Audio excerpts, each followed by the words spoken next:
Hello, everyone. Thanks so much for joining me here today as we get to talk about one of my favorite subjects, comic books. My name is Jose. I love comic books. I love talking about them. I love sharing them with you. Feel free to follow me on social media if you would like. Links are in the description below. I've also posted a link to the DC fan page that has plot synopsis to this story as well as character bios. So we are going to continue with our run covering Geoff Johns' Flash. We're on number 168. This is from 2001.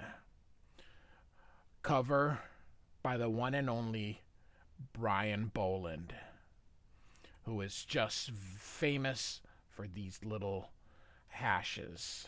Just hash, hash, hash. He is. It's just. His style is so unique. There are some that are similar, and I think they're very inspired by him. I think Ethan Van Sciver and Gary Frank are two people that always remind me of Brian Boland. So we're picking up where we left off with the heroes coming back. So all right. So we get another splash page with the credits and the title Brother Grimm. The splash page Geoff Johns, I think, or Angel Unzueta, one of the two, I think, wanted to recreate a sense of nostalgia, kind of like way back in the days when the splash page was sort of a second cover. So, all right, here we go. I've been married for less than a month, but I feel like I've known her my entire life. She makes me laugh, see life through a different pair of eyes. I like that. I need that. In a world of cosmic battles and interdimensional travel, she keeps me grounded. Her name is Linda. This is her wedding ring, and right now it's the only thing I have to grasp on to. She's gone, vanished. Geoff Johns is kind of continuing this first person narration of that I believe Mark Waid had started, and so we continue. Only he does a lot of first, like he'll do first person of different narrators, but so here we get this great double page. Along with the rest of Keystone City, for the last 24 hours, I've been trapped in a reflection of reality. Inside Linda's diamond, someone imprisoned me for a reason. Obviously, decimating Keystone was it. So Flash asks, who got you to ambush me? What did he want, Cold? To flatten my city, my home? And these little things would be for cursing. Because they didn't, and they still sort of don't cuss, at least not hard cussing in these types of comic books. So, probably saying asshole, I would say. Never gave me his name, Flash. Never said he wanted anything more than for us to get rid of you. Keystone City was supposed to be ours for the taking. Easy pickings, but he shafted us. Right, Mirror Master? And Mirror Masters goes, glass and silver residue. Keystone wasn't destroyed. It was taken. Yeah, lift it up, alright? And Flash asks, what do you mean? He says, when something travels to another world via the mirror lands, it leaves a kind of soot behind. Nasty stuff like this. And so Flash asks, is there a way to find out where Keystone City is? What happened? And Mirror Master says, just need yeah, that'll do. That'll do all right. So I think he meant like a reflection. The back of that sign there faces Keystone City or where it used to be. I need to shine her up, get a nice reflective light. And Flash says, leave that to me. And so he basically explains to us what he's gonna do. He basically is gonna sandblasting it and just kind of explain it. So, and Flash essentially gets that nice little surface. So Mirror Master says, "Gah, warn a fella next time. What the hell are you doing?" So, light waves have been striking this sign all day by twisting the photon impressions and expanding them into visible spectrum as well. It's like watching your TV at fast forward. A day in the life of Keystone City. So, Flash goes, "It hurts my eyes, but I don't turn away. An image starts to form, one I recognize, home. Last night, I'm guessing it looks peaceful, quiet, but now, some kind of sphere of energy surrounds the city, and a face hovers over it. How do I know that face? Before I can get a good look, it's gone. The whole city, like it was sucked down into the center of the earth, where that shaft of light is. The center. Where are all the news crews? You'd think this would be big news, but hey, in a comic book world, this is probably like every day. They don't even bother sending news to it. Well, I give up. Where'd she? Come on. There's got to be some kind of, and they're all like, clue. And Mirror Master says, "You're right, Flasher, that shaft of light. Keystone was sucked down to the center of the circle." I really like Angel Unzueta. He does not remain the regular series penciler. It will be Scott Collins, who has almost as long a run as Geoff Johns. So, the city's been kidnapped, taken through here. You and I are going in there after Keystone, McCulloch. But we just got back. I need your help on this. You owe me. I saved your butt back in there. Captain Cold says, "Look, we're both coming. I got a bone to pick with the jerk that played us for saps. No one crosses Captain Cold. You got a problem with that, Flash?" And Flash says, "You follow my lead. Watch each other's backs. We play as a team or I'll put you on the bench. Got it?" And he's like, "Clear as ice." So, Captain Cold puts a little mirror in there. "This is going to be a wee bit different, Flash. It's not your regular reflected land. The mirror was just used as a catalyst." "So where the hell are we going? Another mirror world?" "Nah, it's a reality on the other side of the quantum coin, hovering in superspace, a universe all of its own." And Flash is like, "Enough. Whatever it is, we're going now." So Mirror Master's like, "All right." Gotta love comic books. "Hold on to your wingtips. It's different from the last time. Our surroundings twist and turn. The ground shifts. This time we don't go anywhere." And you can see Captain Cole's looking behind. "It comes to us. My home. Someone's brought Keystone City and its citizens into this nightmare. But why?" So we can see everything here kind of looking weird. So, "What is it, Flash? You're quiet." "I'm trying to place this place," Flash says. "Why, it's east wind, which isn't actually east since it's every direction at once," says the car. "But mind the speed limit. I didn't. Look what's happening to me." And Flash is like, "What?" And then all of a sudden, waboom. And it sort of like explodes. So Flash says, "Watch yourself. Some of that shrapnel is going to explode." And they hear some singing in the forest. So they're going to go investigate. And so here's some of the people.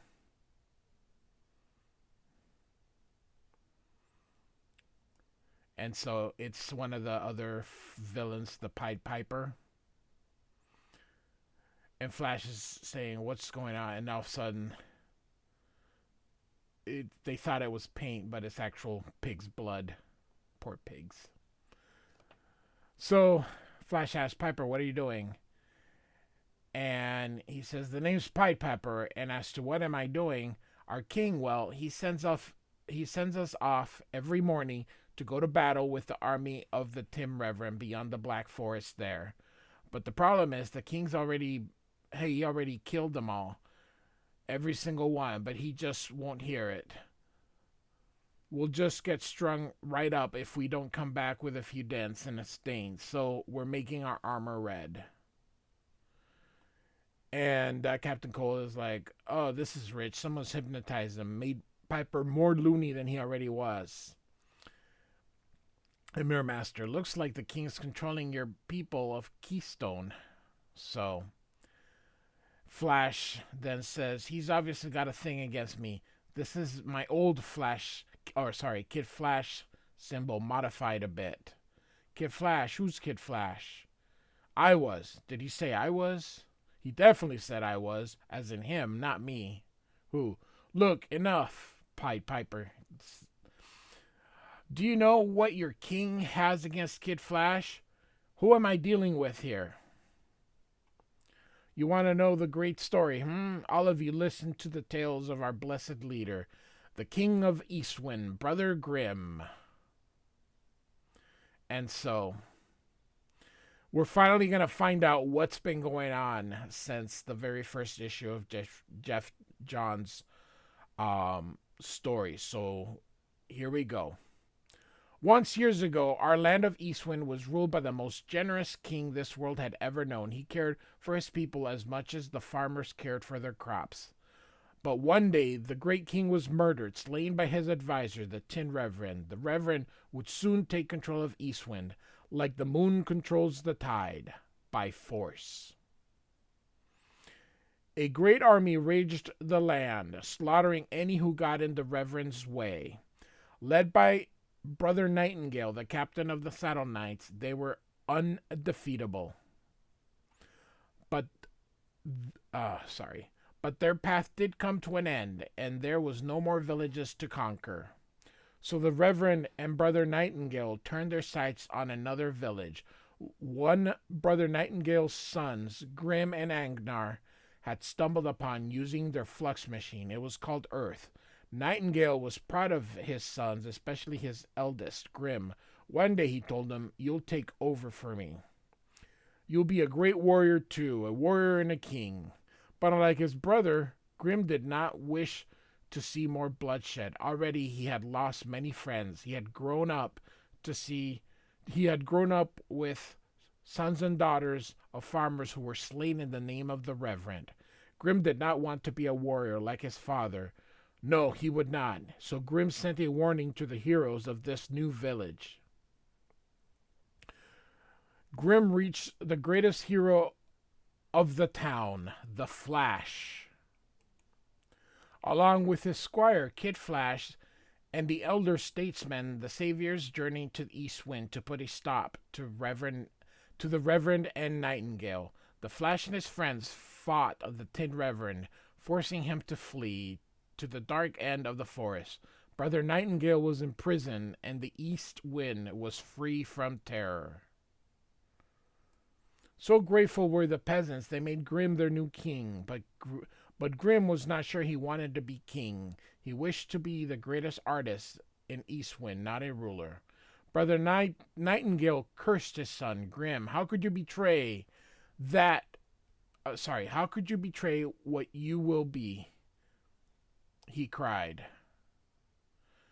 But alas, Grim knew not what to do. The young hero from the village of Earth, dubbed Kid Flash, approached Grim and gave him advice that would change his life forever. You don't have to follow that legacy, Kid Flash said. With the Reverend, you choose what you want to be. No one will tell me what to be, who to be. That's my own free will, and yours too. It's okay to turn your back on something you don't believe in. It's okay to change. You have to be your own man. I really enjoy this art. It's very cool. It's perfect for this kind of tellings.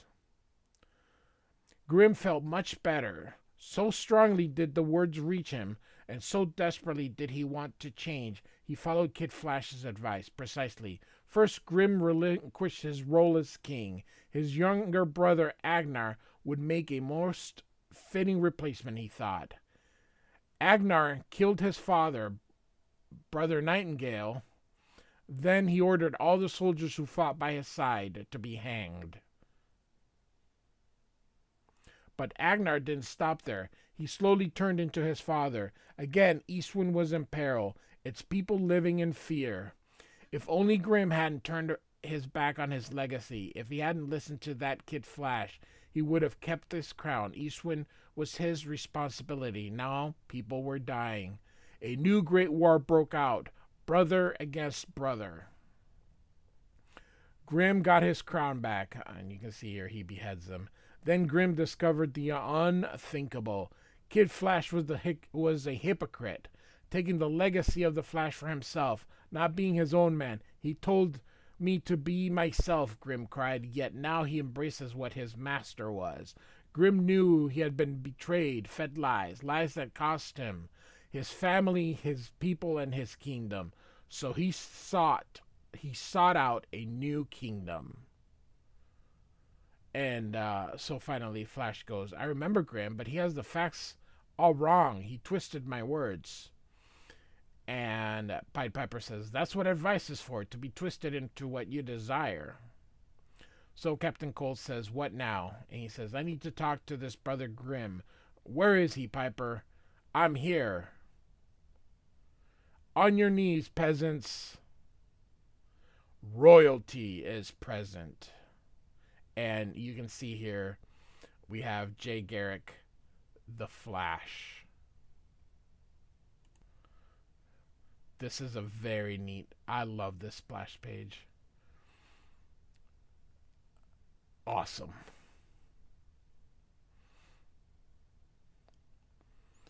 Got to restrain this brother Grim first, then ask questions, but so the Flash makes a move for him. But he's actually stopped. And he's like, Wally, don't. I knew this the exact moment you arrived, Wally. I can sense when other dimensions are accessed, when others are trapped, like your precious power. You can't sneak up on me no matter how fast you are. So you can see him throwing him there. And now Jay Garrick is going toward Captain Cold and Mirror Master. Sorry, Flash. Didn't know we'd be fighting a damn army. Live to fight another day. And so, I knew I shouldn't have trusted him, he thinks. Where's my wife? He asks. It's good to see you, Wally. Very good. Time to sleep. Let the venom flow through your veins. Don't fight it. Make it easy. So the Flash begins to come to, and he's being thrown vegetables and stuff like that. Death to the Flash! Kill our brother's enemy! And there's a guillotine. Bring on the executioner! Jay, get me out of here. I can't. Of course you can't. That's anthropic oak, denser than keystone steel. Nature designed it to withstand the massive quakes that riddle my land from time to time. More shockwaves that course through it, the stronger it gets. You're going to die here among your own people, but what was yours is now mine. You cost me my entire kingdom, my people, so I've taken yours. You can see Flash trying to get out. And so he's not able to get out. So, come, my princess, it's time to address the people. And suddenly Flash is like, no. What C words are on your tongue? And he's like, not her too, which of course we know who it is. Off with his head, as Linda, his own wife. So, thus ends our coverage here. So, Flash 168 from 2001, written by Geoff Johns, with pencils by Angel Unzuera. This story arc will conclude next week with the next issue. So that'll conclude Geoff Johns' first story arc. We'll see. The views aren't very good on this, so I may do another story arc, see if it takes. But a lot of people don't seem interested in the Flash, which is a shame because Geoff Johns had quite a great run. But regardless, so like and subscribe, and I do thank you for listening. Goodbye.